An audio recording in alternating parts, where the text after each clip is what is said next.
Buenas noches, estamos en una de las salas más conocidas e importantes del sur del país. Nos hemos venido hasta Mae West para entrevistar a uno de nuestros artistas favoritos. So, hi Corey, nice to meet you. So we are going to ask you a series of questions so we can know more about you. So the first question is about your own style, your musical style. So we know that you are very flexible when it comes to the production of your music. However, how would you define your own style? To be honest, I don't think I've really got. Well, obviously I've got my own style, but I don't like to call it one genre. Like I just go with what I'm inspired by at the time. Like when I listen to like festival music, for the example, if I listen to someone like Steve Angelo, Axwell, and Grosso, then I want to try and make some music that they would play, which is obviously I'd say is probably my original, like what I started with. But then say like for example lately I'm just traveling a lot lately. I've been listening to like Rufus. I've been like a lot more down tempo, melodic, like techno-y vibes.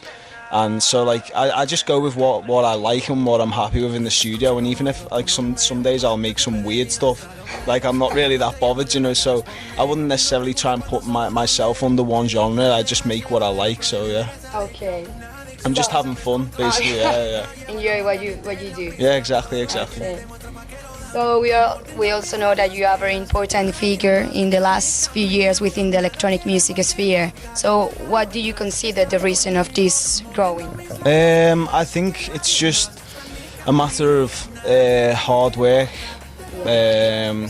putting plenty of time in the studio, also doing shows, because obviously when you're doing shows you're getting some new people are seeing your music, new people are hearing your music, and obviously it's like I've been blessed this year to travel the world and do a lot of shows, so I think just growing in terms of doing shows, touring and getting in the studio and writing new tracks is the key to growing as an artist. So I think that's really important, and that's what I'm trying to do this year. I need to get back in the studio because I've done too many shows lately, but yeah, I mean I can't complain, I love it.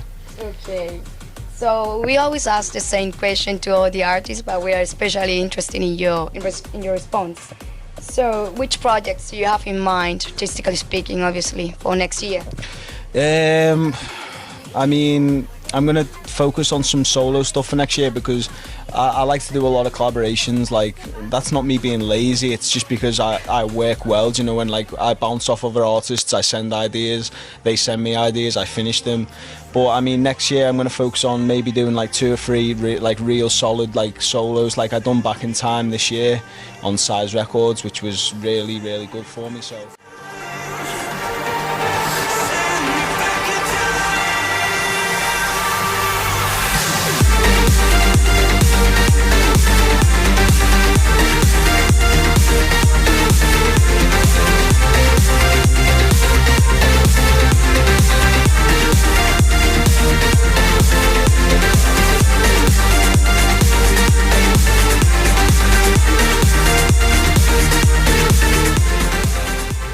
I think the main focus is to get back in the studio and finish up like 2 or 3 real solid solo tracks, and I mean hopefully see more of the world, go to places that I haven't been before and meet new supporters, meet new fans. So yeah, that's the aim. That's true. So, well, we also know that you are very active in your social networks, especially when it comes to Instagram stories. Do you think that this is important for your career, like interact and be in contact with your followers and all that? Yeah, I mean, I think I don't really like social media, if that makes sense. Like, if it was up to me, like if I wasn't doing the career that I was doing, I probably wouldn't use it that much. But obviously how important social media is these days. I mean, a lot of people, like especially the fan base and the supporters, they want to be engaged with what you're doing day to day. So I mean, I do like it, I like it, but I think it is very important, especially like the likes of Instagram these days, because the Instagram, like everyone wants to know like what you're doing, what you're wearing, like where you're going and stuff. So I think yeah, I mean, it's just one of them things, like especially being an artist, you kind of have to do it, so especially when you're like trying to grow as an artist. So yeah. I've been paying quite a lot of attention to Instagram this year, so I mean, yeah, I think it is important, especially if you're trying to grow as an artist. Yeah. And as a music producer, you have reached one of your dreams, which is like working along with Steve Angelo and release your biggest hits via Size Record. So, are there any other goals that you want to achieve? Yeah, I've always got goals as an artist. I mean, I don't really know which label now is a goal. I'd like to, obviously I want to do more stuff with Size because that's the label that I'm a part of. I want to do plenty of stuff with them.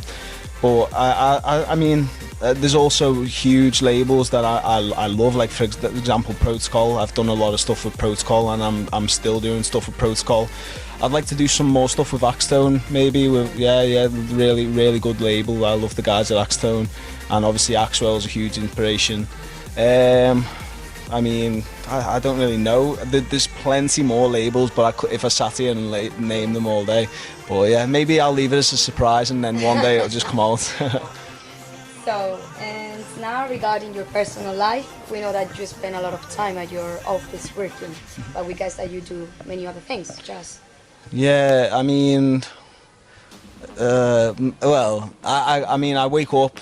A normal day for me is I wake up, I either go on a run or I go to the gym, then I come back and then I work in the studio pretty much. The whole day. Yeah, then. and then obviously I either go to see friends or they come to the studio and we chill and make music, but pretty much it's all music. Yeah. And that's why everyone asks, how do you do so many tracks a year? But that's why, because I'm always in all the time. Yeah, exactly. Sure. Yeah.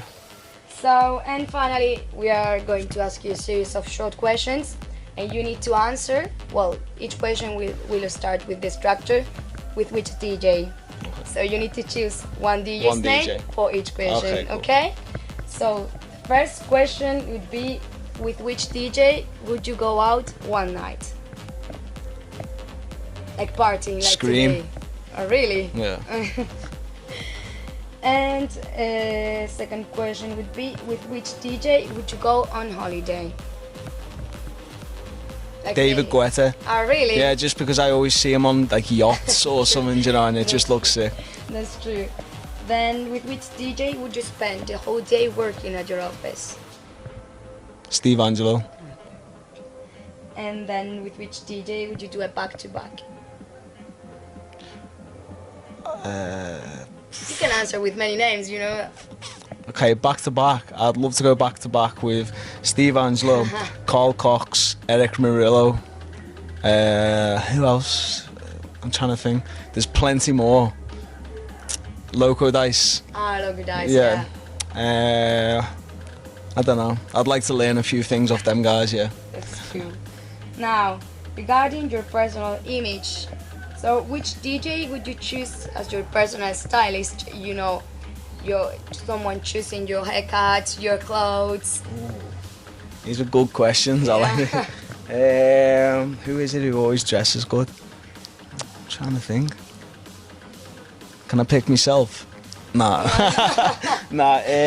What you can do? Oh, this is a hard question. There's so many people.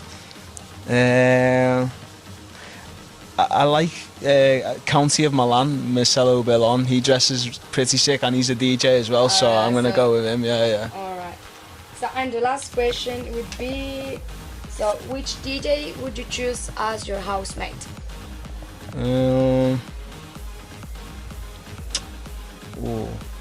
That's complicated. Yeah, these are hard questions. Yeah. Probably someone that I work well with, like David Pietras. Like me and him work well together in the studio. We bounce ideas and we make good music together. So yeah, I'll probably work with a housemate with David Pietras. Okay, good deal. So thank you so much for having us, and it has been very nice to have you tonight. Thank you for having me. Thank you. Thanks.